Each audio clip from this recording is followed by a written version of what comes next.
What's up mga Lods? Welcome sa Main Master YouTube channel.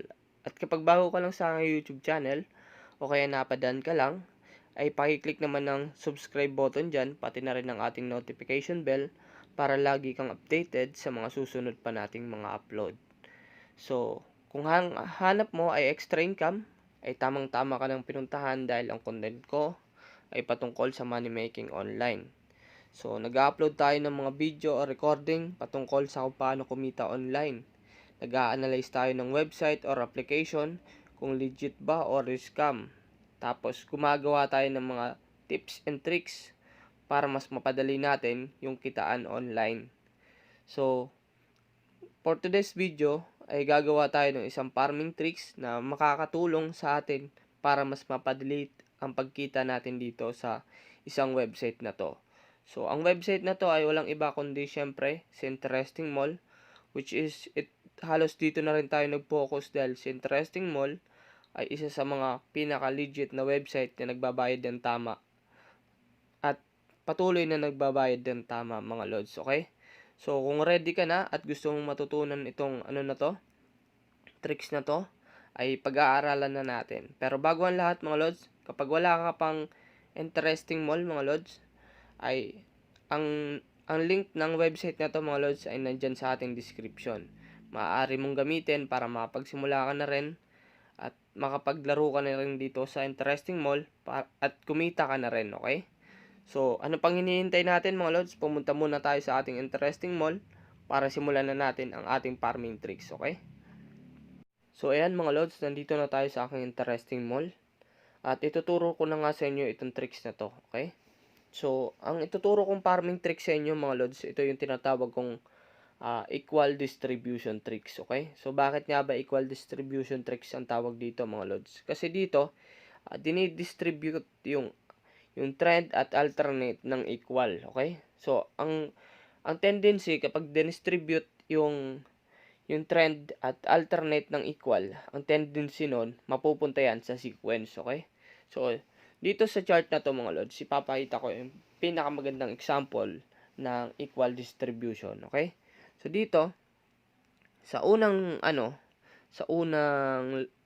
dito sa unang trend na to mga lods, meron siyang 6 na patong, okay? So, 6 na even, okay? 6 na pirasong even. So, itong ad na to, tatlo mga lods, okay? So, tatlong ad to. So, tatlong even, okay? So, ito yung trend. Ayan, trend ang tawag dyan. Basta more than 3 or more, it's, na yan, trend. Consider as trend na yan, okay? So, ito trend to. Ito trend. Ito, tawag dito trend also, okay? So, yung hindi pumatong, yan ang alternate, okay? Alternate. Yung dalawang beses pumatong mga lods, yan yung sequence. So, ito yung equal distribution tricks. Dito mo malalaman yung last round na lalabas, okay? Yung next na lalabas na sure ball. At dito pwede ka mag-high bet o kaya mag-all in. So, papaliwanag ko. So, kaya siya equal distribution mga lods. I-distribute mo yung susobra sa sequence. So, tingnan natin kung ilan yung susobra sa sequence. Ibig sabihin ng sobra sa sequence mga lods, yan yung trend. So, yung susobra sa dalawang patong mga lods, yun yung i-distribute mo dito sa mga blanco. Okay? So, ito, blanco. Ito, blanco. At ito, blanco. So, di-distribute natin yan mga lods. So, bibilangin natin yung tatlo pataas. Yan yung trend kasi, okay? Di-distribute natin yung sobra sa sequence, okay? So, bibilangin natin. So, dito, 6 na even. So, hanggang 2 lang, ayan, may sobra tayo na 4, okay? So, yung 4 na yan, mga lods, yung 4 na even na yan, i-distribute natin yan sa mga blanco, okay? So, dito, isang even. So, may sobra pang 2 even, mga lods, okay? So, dito, isang even dito. So, na-distribute na natin yung 4 na even na sumobra sa sequence, okay? So, after mo ma-distribute yung 4 na even na yan, isa pang add ito. Isang add na to, i-distribute mo rin to dahil sobra to sa sequence.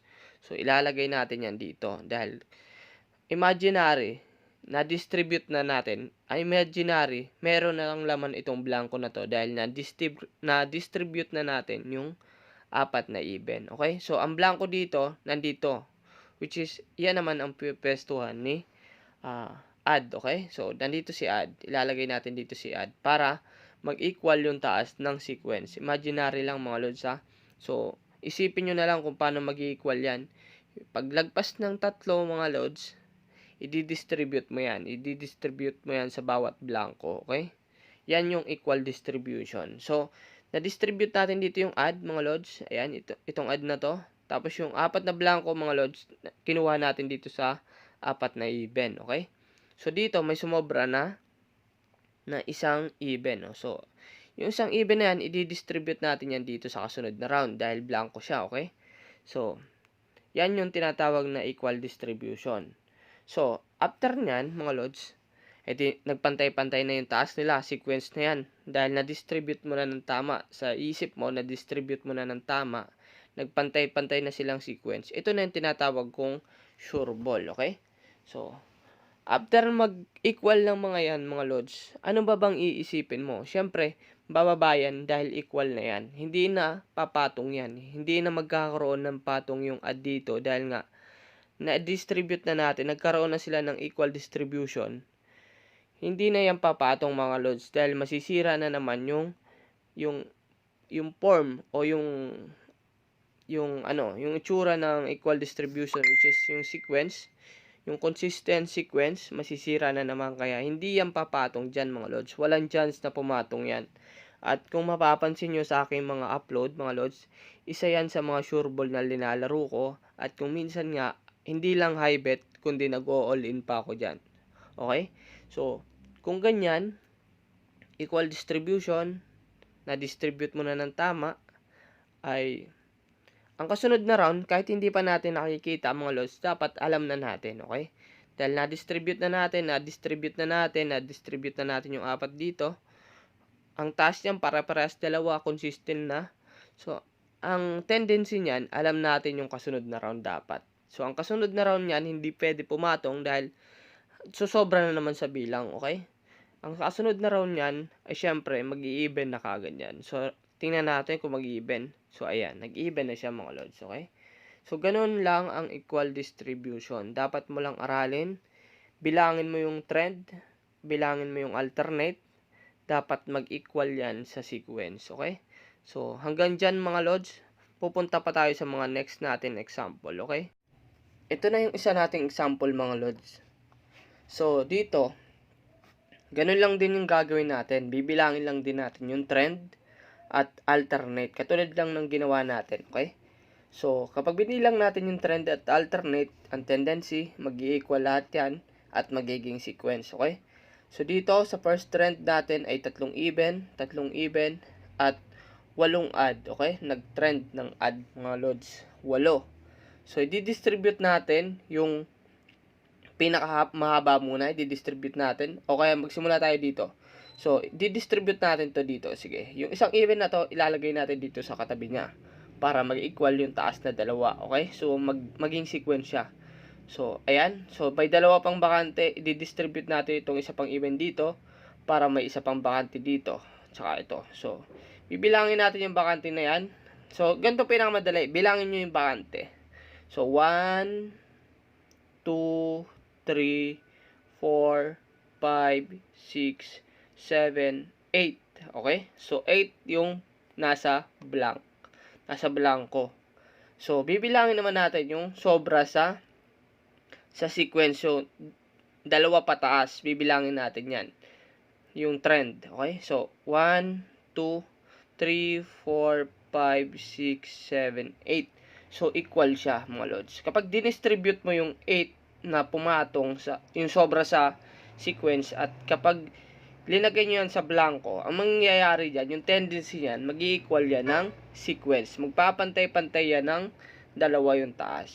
So, eto na yung part na kung saan kapag nag-equal na yan, mga lods, nag-equal na yung na-distribute mo na ng equal, eto na yung part na makakuha ka ng isang all-in o sure ball.